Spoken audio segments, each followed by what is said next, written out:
Imagine sitting on a crowded flight, a busy subway, or just grabbing coffee at your local spot. You pull out your phone to check a message or maybe an email that you really don't want the person sitting 6 inches away from you to see. Usually, you'd have to angle your body weirdly or buy one of those cheap, dark privacy screen protectors that ruin your display quality. But what if you didn't have to? What if your phone just knew? Welcome to 2026, and welcome to the Samsung Galaxy S26 Ultra. We aren't just looking at another spec bump this year. We might be looking at the end of the nosy neighbor problem forever. If the leaks are true, this phone is about to change public smartphone use entirely. Let's get right into the feature everyone is talking about. It is officially 2026, and the rumors are flying faster than ever, but the headliner is something called a built-in privacy display. This isn't an app, and it isn't a plastic accessory you stick on the glass. According to the latest leaks, Samsung has engineered a system-level privacy mode directly into the OLED panel itself. The concept is incredible. When you toggle this feature on, the viewing angles of your screen intentionally drop. If someone tries to look at your phone from the side, they see nothing, just a dark, unreadable slate. But for you looking straight on, the display stays crisp, bright, and colorful. There is allegedly no loss in sharpness. It is the best of both worlds. This sounds like sci-fi, but the evidence is actually stacking up. Samsung has previously demoed a prototype technology called Flex Magic Pixel that does exactly this. Even more convincing is that deep divers have found a toggle for this exact feature inside the One UI 8.5 beta code. It looks like you won't even have to turn it on manually every time. You could set an automation so that the moment your phone detects you've left your house or connected to the subway Wi-Fi, the privacy shield activates automatically. It turns off the second you walk through your front door.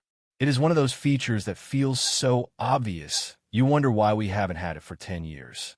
Currently, this tech is tipped to be exclusive to the S26 Ultra, which is classic Samsung, saving the best toys for the most expensive model.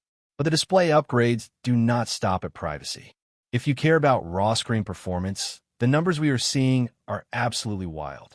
The size of the Ultra is likely staying at 6.9 inches, but the panel technology is all new.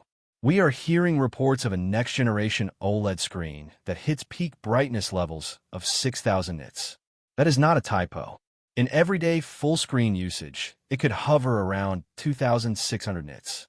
That means you could be standing under direct desert sunlight, and your screen would look as clear as a printed sheet of paper.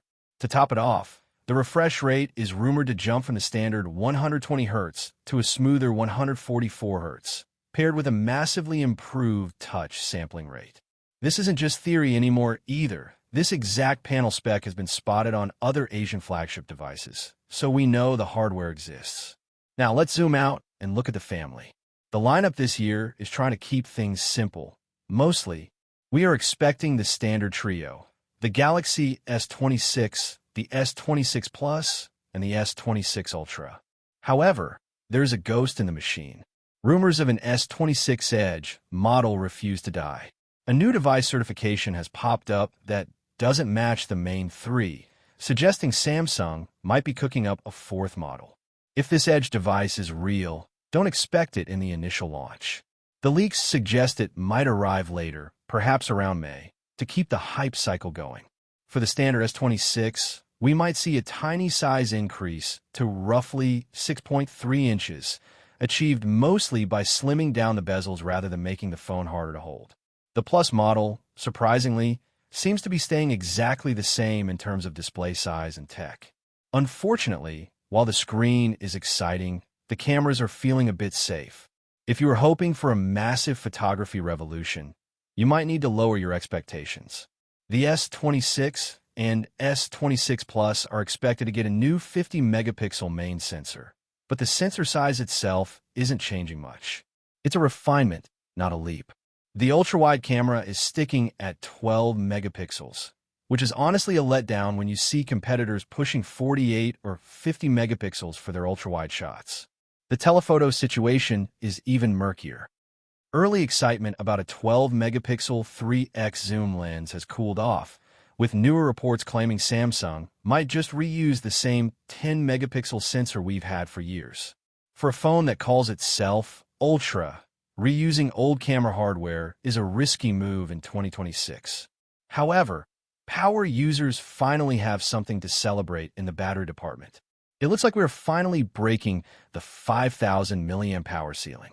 The S26 Ultra is rumored to land with a 5,200 mAh battery. The regular S26 gets a nice bump to 4,300 mAh, while the Plus stays put at 4,900.